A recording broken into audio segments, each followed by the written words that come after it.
Welcome back to Drink, Reid, Fabio. I'm Kate Brimmer. And I'm Sophia Kayafis, and we are doing our May wrap-up. Woo! One of our favorite videos to film. Yes. So, let's get into it. Let's do it. We're going to start with our podcast book. So, my podcast book for the month was Tasty Pickle. Great. By J.J. Knight, which was surprisingly very funny, cheesy, cute. I didn't hate it, so it really wasn't that bad. I would say I would rate this maybe like a 2.5, 3 stars. It really was fun. My podcast book was Trans Wizard Harriet Porber and the Bad Boy, I don't even know how to say it, Herrera, he's a dinosaur. So basically by Chuck Tingle. So this book is basically a Harry Potter spoof romance novel, and it's so silly, so goofy, so fun. Definitely, if you're into fanfic, this is a super fun one to read. I don't know if I could even rate this because it's so out there. It's more like a comedy. It's more like a comedy fanfic. Yeah. But it's super fun. Definitely check it out if you're into that kind of thing. Yeah. Do you have any 1 stars? No. No 1 stars. No 1 star. Moving on to 2 stars. 2 stars. My first 2 star is Hook, Line, Sinker by Tessa Bailey. I think what did me dirty with these books was listening to them on audiobook, because sometimes the narrators make things sound so much cheesier and cringier than they actually are if you were reading it. So if I do read another Tessa Bailey book, I'm definitely gonna not do it on audiobook and see if that I have a better outcome. I definitely like this one better than It Happened One Summer. I just like the characters better, but I don't know. I feel like Tessa Bailey is here for the smut, and I needed more character chemistry development. My first 2 star, which is more like a 2.5 stars, is Something Wilder by Christina Lauren. You guys know we love Christina Lauren. We are big fans, but this one just didn't do it for me. There's something that happens in this book that really took me out of it. They set it up like a romance, and it's really truly not a romance. It's more of a adventure fiction with a subplot of romance.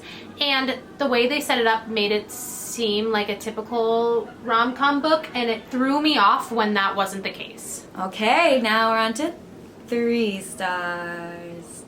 So, one of our 3 stars is A Caribbean Heiress in Paris by Adriana Herrera. We read this for our book club that we do at the book club bar in New York City. So if you are a New Yorker, come join us and do our romance book club with us, because it's really fun. And we read this book. It's a historical romance. It was cute. It was cute. It was fun. It's very spicy. Yeah, the spice was great. We liked it. Wasn't anything out of this world. But we had a good time reading it. Yeah, there's some plot points that we were like, these could have been a little bit more developed, but all the characters were really cute. My next 3-star read is Bad Girl Reputation by Elle Kennedy.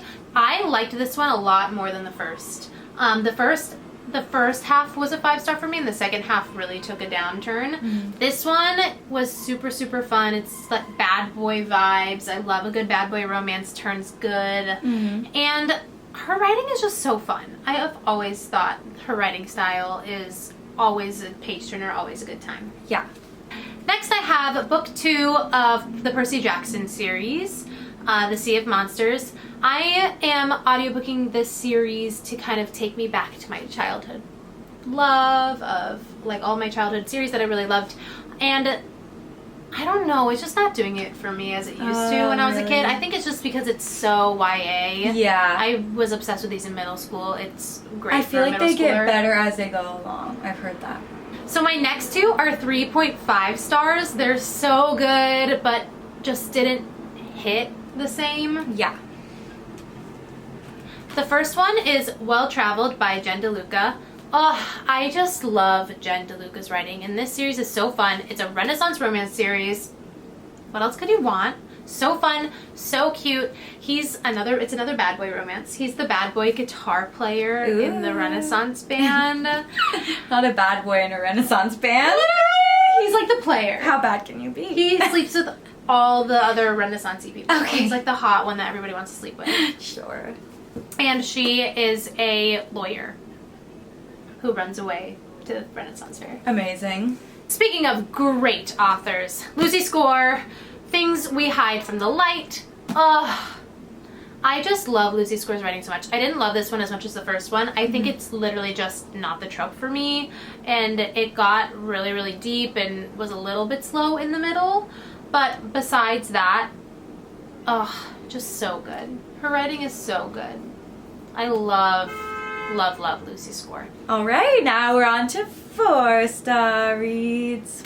We started doing a poll on our Instagram once a month where we would give categories to our followers. So go follow Sophie K Reads, and they help us pick a book off our TBR for the month. So this month was pick a book that starts with the same letter as the month, which was May. So hence that.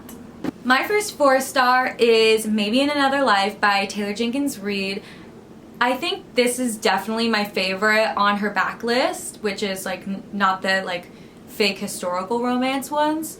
I recently finished this and I loved it. Aw, yay. Yeah, I like devoured it. It's just so like interesting. It's such a page turner. Basically what it is about, it follows this woman and she moves back to LA, which is where she grew up. And she goes to the club, and her childhood boyfriend, who she still thinks she might be in love with, comes to see her.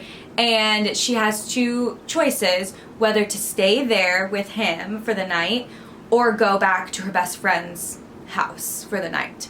So the book splits into two from there. Oh, fun. And it's one where she stays and one where she goes, and So you fun. see how the two paths lead her into two different storylines, and you would think like it's uninteresting in that sense where it's like, oh, but like we don't know which one's the real one, we don't know, like are they both gonna be interesting, are both gonna be ones that I'm invested in, and I was in both storylines. Amazing. Like they're both so exciting in a sense and intriguing, and it's really good. My first 4-star read is the first book in the Lightning Thief series.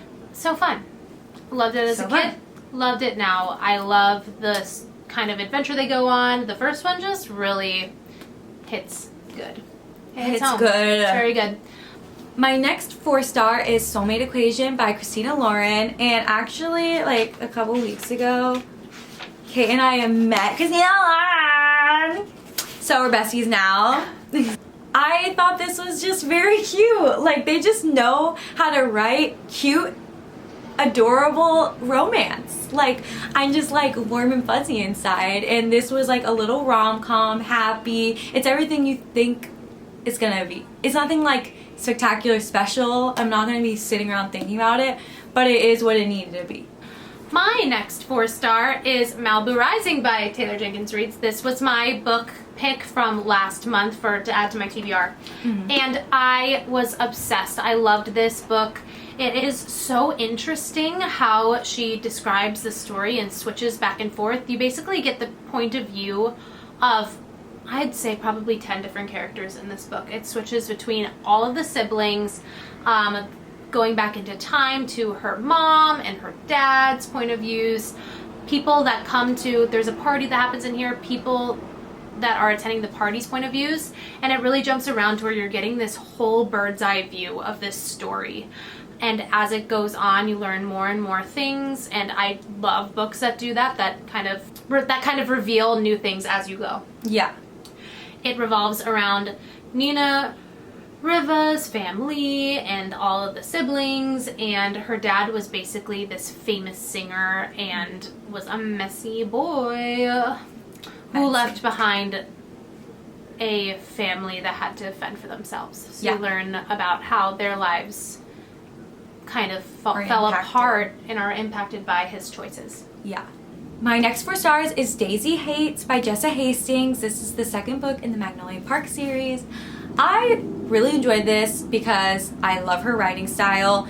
Like, her books are such page turners and they have such vulnerability in them. I just didn't love this storyline as much as Magnolia Parks. I don't know what it was. Like, I think this one has a bit more, like, drama in a sense of, like, because Daisy is a part of, like, kind of like a crime family, so there's, like, drama in that, which is a little bit more interesting than just, like, relationship drama, which there also is that as well. But I don't know. I just wasn't as drawn and intrigued by this storyline, but I'm excited to read more of these books because they're just so good. The last book I read this month, well, I listened to it on audiobook, is Dear Dolly by Dolly Alderton. I read her other book, Everything I Know About Love, and, well, I listened to that one on audiobook as well. She's British, and, like, she reads the audiobook. Amazing. Her own books. So, like, it just brings them to life because she's hilarious. Amazing. And this one, she used to write for a, like, Dear Dolly, like, question column. Oh, fun. So these are some of her favorite ones, or, like, most useful ones, I guess. That's and so there's, like, love, relationships, family, things like that. And so she has a couple questions for each category that she just basically reads off of what she wrote. It's just really fun. Like, she's super funny, very relatable, but also very intelligent, and I think her advice is, like, something that can expand and apply to a lot of different people, and it's so short. So, like, if you just want to listen to her, you know, help other people's problems and, like, maybe learn something and laugh a little bit, you should go listen because it's really fun. Moving on to 5-star reads. Yeah. My one and only 5-star read. I have none. The only 5-star read of this month was Happy Place by Emily Henry. If I could give this a trillion gazillion stars, I would. Oh, You heard it here. I love this book so much. Emily Henry just gets better and better with every book. She's just the best. She's the best, but this one is top tier. I'm reading it next. I can't believe I haven't read it yet. It's just hurting my writing soul. just gets, and everybody's saying this. Her actual, even if you don't like the storyline as much, her actual writing just gets so much. But, like, and she's already so good. She's already so good. It's just so beautifully written. It's written like a true work of literary fiction and not like a rom-com. Yeah. But it is a rom-com. It's insane. I can't wait to read it. Read I'm so this book. excited. It's so good. So that's a wrap-up. Yeah. So, like we mentioned earlier in this video, we do a poll on our Instagram at SophieandKateReads to help us pick out a book from our TBR that maybe we wouldn't have picked, and making it a priority. So this month, what the most votes was for a summery themed book. So my pick is The House on the Cerulean Sea by TJ Klune. I'm not super sure if this is summery, but it does take place on an island on the sea, which when I think of summer, I think of islands and I think of the sea. Same. I'm sure it's warm there too. Yeah, I'm sure it's warm. I will be reading Meet Me at the Lake by Carly Fortune. I'm nervous about this because there are so many mixed reviews on this book, but I have to read it. But so was Every Summer After. That's true. It was mixed as well. And I really liked Every Summer After, but I did read Every Summer After before I read Love in Other Words, and I don't know if I would feel the same if it was reversed. Yeah, I read it reversed, and I did not like Every Summer After that much. So we will see. Some people love it, some people are mixed about it. Yeah. So I just have to throw my ideas in the mix. And this cover's beautiful. It's about summer. It's so freaking good. Look, we kind of both have like a little match sunset kind of yeah. vibe going on. Fun. Follow us on Sophie and Kate Reads if you want to vote next month. Like, subscribe, do all the things, and we will see you guys next week on Drink Read Fabio. Bye.